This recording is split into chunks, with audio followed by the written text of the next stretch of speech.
A'udhu billah minash shaitanir rajim, bismillahir rahmanir rahim, assalamu alaikum. Je cherche la protection de Dieu contre le Satan, le lapidé, de par le nom de Dieu tout clément et tout plein de miséricorde, que la paix soit sur vous. Pensez à liker la vidéo, à la liker, à partager, la liker, à y souscrire et surtout aider sur le site Tipeee Culturelle Musulmane Universelle avec 2 € ou plus si vous pouvez par mois pour nous aider à acquérir d'autres livres, voire travailler sur le sujet que nous abordons avec, nous espérons, discernement. Nous allons parler d'un personnage que beaucoup connaissent en arabe par Idriss et qui est connu en hébreu ou en français par Enoch, Anork. Et c'est un personnage où il est difficile de situer son époque, tellement les sources sont ventilées et tellement il y a peu d'informations.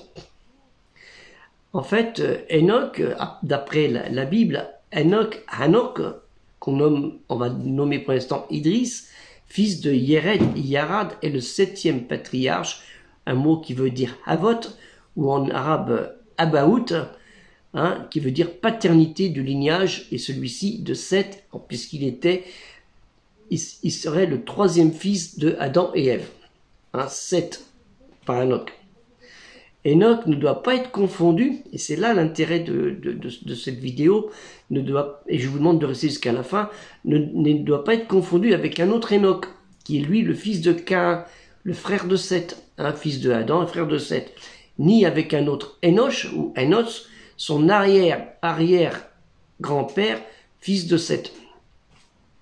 Mais il y avait un Enoch qui était l'arrière-arrière-grand-père de notre Enoch, Idriss, dont nous allons parler, Inch'Allah. Et Hanok, le Idriss, fils de Yared, qu'on trouve dans la Genèse Bereshit, chapitre 5, qui veut dire au commencement de la vie, et dans ce chapitre qui parle de la corruption de l'humanité qui mènera au déluge. On trouvera ça au verset 18-24 de la Bible du chapitre 5, dans la Genèse. Ce Enoch, comme je vous ai dit, qui était le 7e patriarche de lignage de Seth, était en fait le père de Mathusalem, Métassoula, le grand-père de Lamech, Lémec ou Lamik en arabe, arrière-grand-père de Noé, Noah, Nou. C'est pour vous donner la filiation. Il a, selon le livre de la Genèse, vécu 365 ans. Sa durée de vie terrestre fut courte en comparaison avec les autres patriarches antidiluviens, ce qui veut dire avant le déluge, qu'on appelle aussi la grande inondation. En hébreu, on appelle Maboul, ou en arabe, on dit Toufan, ou le bouillonnement des eaux, ou Afara el Tanuru, d'où sortira la seconde humanité après Noé. Certains identifient Enoch à Idriss, qui est cité 2 fois dans El Kolchen, la révélation récitée, le considérant dans la reconnaissance textuelle tel qu'il est comme prophète. Des recherches textuelles, suggèrent que la version grecque du nom de Ezra, cité lui 15 fois dans la Bible, le Tanakh, serait plutôt l'origine la plus plausible du nom de Idriss, car elle y est étymologiquement beaucoup plus voisine. C'est pour ça que je vais essayer de travailler sur ce sujet avant de parler sur le peu d'informations qu'on a sur ce personnage. Ce Ezra, ou Ezra le scribe, Ezra à Shofar, qu'on dit, Ezra le scribe Shofar, celui qui écrit, ou on dit Sofer Sam. C'est l'expert en calligraphie hébraïque, qui est venu après dans la traduction grecque et latine que je vous dis, Ezra. Il est ce Ezra, issu de la tribu de Lévi, fils de Jacob, et qui est une des 12 tribus d'Israël, et dont est descendu Aaron, ou Aaron en hébreu, frère de Moïse, Moussa, Moshe ben Aram. C'est lui qui restaura en fait ce Idriss ou ce Enoch, la communauté juive de Jérusalem après le retour de l'exil à Babylone, qui était en moins 458 avant notre ère, du temps du roi perse Astarxerxès Ier, dit Longue-Main. La Bible raconte à cet effet son histoire dans le livre d'Ezra. Et ce Ezra qui est quand même extrêmement affligé de découvrir son peuple, le peuple des Juifs de Judée et même les Kohanim.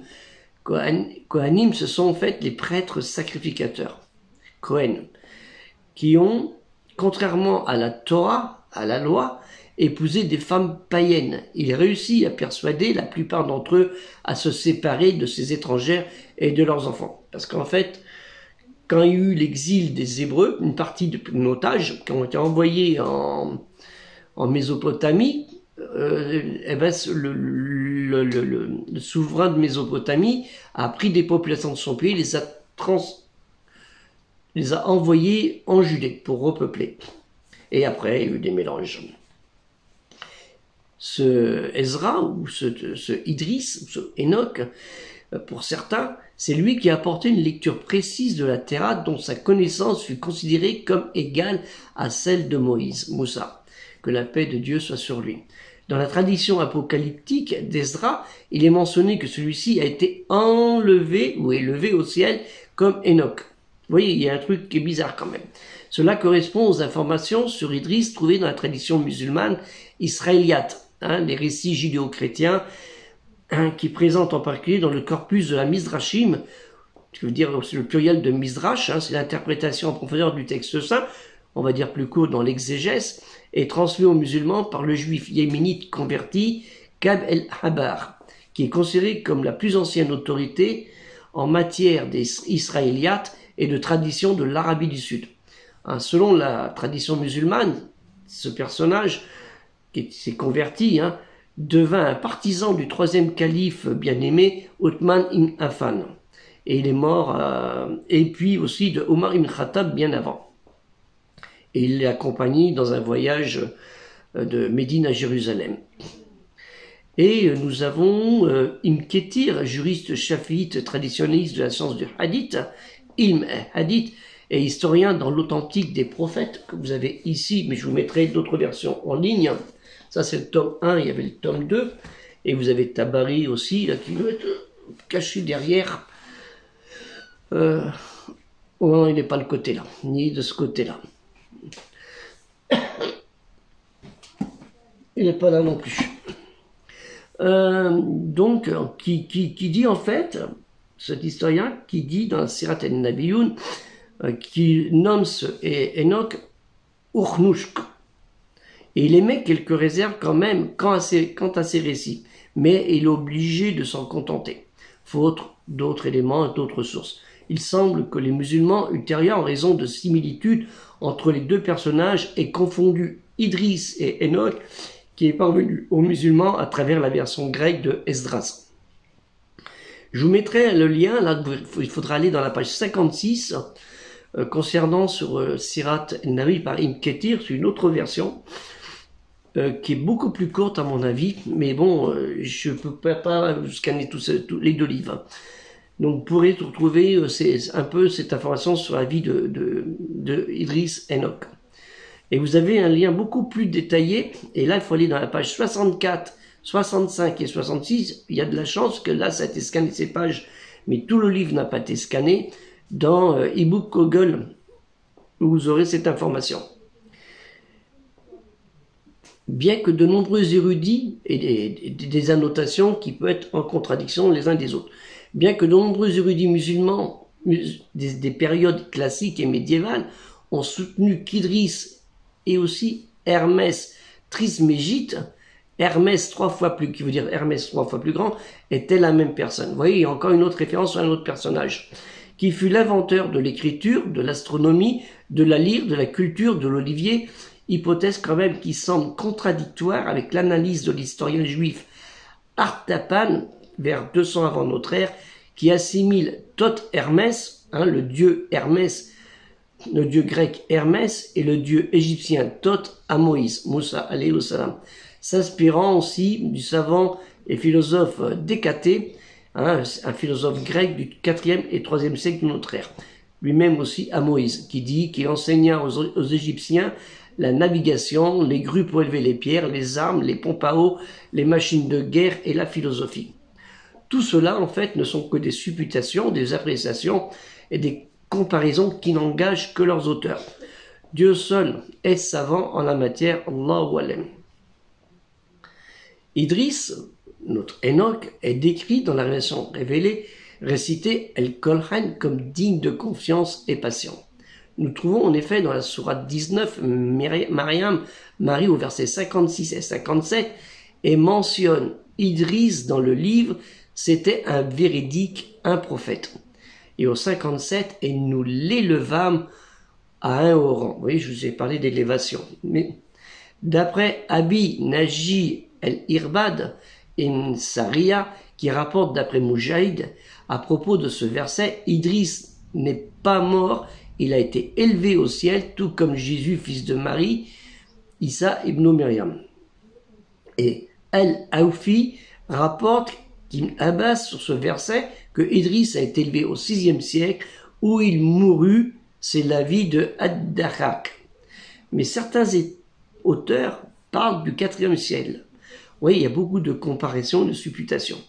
Et nous trouvons éventuellement au verset 21, surat Anbiya, les prophètes au verset 85 et 86, 85, et Ismaël, Idriss et Dak el-Kifli, qui étaient tous endurants. Et au 86, et nous fîmes entrer en notre miséricorde, car ils étaient vraiment du nombre des gens de bien. Et nous trouvons dans la sourate 38, Sad, au verset 48, et voilà, vous allez voir une chose assez curieuse. Et rappelle-toi, Ismaël et Élisée et non plus Idriss, et Da el-Kifli, chacun d'eux parmi les meilleurs. Vous voyez, dans ces deux versets, en fait, Idriss est changé par Élisée el-Yassa. Encore un autre personnage, est-ce le même personnage? Élisée el-Yassa, qui est-il? Il est vénéré aussi comme prophète dans tout l'islam. Il est le successeur prophétique d'Élie, Eliyahu, Elias. Élisée est mentionné 2 fois dans la révélation récitée El-Kolren comme prophète aux côtés d'autres prophètes, selon la parole de Dieu, Kalimati Allah. Élisée est exalté au-dessus des mondes ou à leur peuple. Fadanna al-Alamin, et parmi les meilleurs. Mina el-Khair, que nous avons cité précédemment au-dessus. Et nous trouvons dans la sourate 6, concernant ce personnage, El-Hanam, les troupeaux, au verset 86, de même Ismaël, Élisée, Jonas et Lot, chacun d'eux, nous l'avons favorisé par-dessus le reste du monde. Wa Ismaël, wa al-Isa, wa al-Yunus, wa al-Lutan, wa kullan faddanna al-alamin. Les sources islamiques identifient Élisée au Kird, qui est souvent à Élie dans la tradition islamique. Cette histoire d'Élisée racontée dans le livre des rois, au chapitre 2 et 14, dans la livre hébraïque, chapitre des prophètes, la partie Névéim. Les prophètes, c'est Névéim. Selon la Bible, c'était un prophète, un faiseur de miracles du royaume d'Israël, qui était très actif pendant le règne de Joram, Jéhu, Joachach, Joas. Et Élisée était le fils de Shaphat, un riche propriétaire foncier, d'Abel Mehola, et devint un serviteur et disciple d'Élie, du 10e au 9e siècle avant notre ère. Donc c'est bien des dates un peu vraiment très ventilées, même très éloignées, quand on parle du déluge de l'époque de Noé et de Enoch Idriss. Vous voyez toute la contradiction qu'il peut y avoir sur ce personnage. Et je vous amène à une note, un hadith, un propos rapporté par Malik ibn Anas, qui a trouvé, qu'on retrouve dans le Sahih al-Muslim, il est dit que lors d'un voyage nocturne de Mohammed sallallahu alayhi wa sallam, sur lui, il rencontra Idriss au 4e siècle. Sahih al-Muslim, 162a, 164a, et je vous mets les liens. Donc, les traditions qui se sont développées autour de la figure d'Idriss ou Enoch lui ont donné une dimension de prophète ainsi qu'un philosophe et mystique et un inspiré, quelle que soit la période que les savants, certains savants ont pu donner. Mais nous allons nous référer quand même à la première source. Au départ, il faut savoir dans son temps de Idriss, Enoch, le bon, le vrai, au départ dans un état de nature, les êtres humains n'ont pas conscience les uns et les autres et ne connaissent ni le bien, qui veut dire en hébreu tov ou taïb, ce qui est bien, taïb, ni le mal, le mauvais, qui dit en hébreu ra, ou qu'on dit aussi le mauvais œil, Ain Hara, en fait en arabe on dit le bien contre le mal. El Maroufi dit El Munkar. En fait, nous sommes dans l'entrée de l'état d'une société où chacun commença à regarder les autres et à vouloir être regardé soi-même. L'inextricable déséquilibre de l'humanité avec ses progrès et sa dépravation, le besoin de paraître, le plaisir de dominer et le noir penchant à se nuire mutuellement. Nous sommes dans le temps où l'humain fut le premier qui, ayant enclos un terrain, s'avisa de dire « ceci est à moi » et trouva des gens assez simples pour le croire. Enoch, en fait, Idriss, fut le vrai fondateur d'une société civile, c'est-à-dire organisée et divisée entre riches et pauvres, le dernier degré de l'inégalité étant la servitude. Et c'est là que viendra après lui, après son ancêtre, son descendant, je veux dire, Noé, le déluge, la punition. En fait, il faut voir que Enoch ou Idriss était un avertisseur. Ce terme avertisseur, nous le trouvons dans El Kolren. On dit messager, prophète et avertisseur. N'oubliez jamais ce terme de avertisseur. Les prophètes ont toujours eu ces trois notions. Les très grands prophètes, parce que certains sont prophètes, d'autres ne sont pas messagers, mais d'autres sont prophètes, messagers et avertisseurs. Et d'autres ne sont que des avertisseurs. Donc faites bien attention à cela, et l'histoire de Enoch, même si elle est courte, même si elle est ambiguë pour trouver le personnage, quel qu'il soit, il a toujours eu un avertissement, ne serait-ce que par l'histoire que nous avons parlé tout à l'heure sur un autre personnage, à l'époque des Mésopotamiens. C'était un avertissement pour le peuple de Judée. Mais on doute que ce soit ça, nous nous rapprocherons plutôt aux sources qui sont bibliques et de El Kolren, qui nous en confirment plus ou moins la véracité. Allahu Alam, que je dis souvent, c'est Dieu qui décide et qui connaît vraiment les lieux, les dates et tout ce qui s'est dit, parce que nous ne faisons que quoi? Que essayer de trouver la vérité, le haq, et éviter, par le discernement naturellement, et éviter de nous fustiger et de nous mettre dans l'erreur. Puisse Dieu nous pardonner de nos omissions sur ce sujet et de nos erreurs sur ce sujet, parce que c'est un sujet qui était très difficile d'aborder et pas si simple. Il a fallu faire beaucoup de recherches dessus. Il faut bien comprendre que c'est une histoire qui est assez peu commune et qu'on n'entend pas beaucoup parler de ce personnage, et pourtant qui était avant l'événement de la perte de la première humanité au renouveau de la nouvelle humanité, avec Noé, le prophète, que Dieu l'agrée et le salue, que la paix soit sur vous, assalamu alaikum.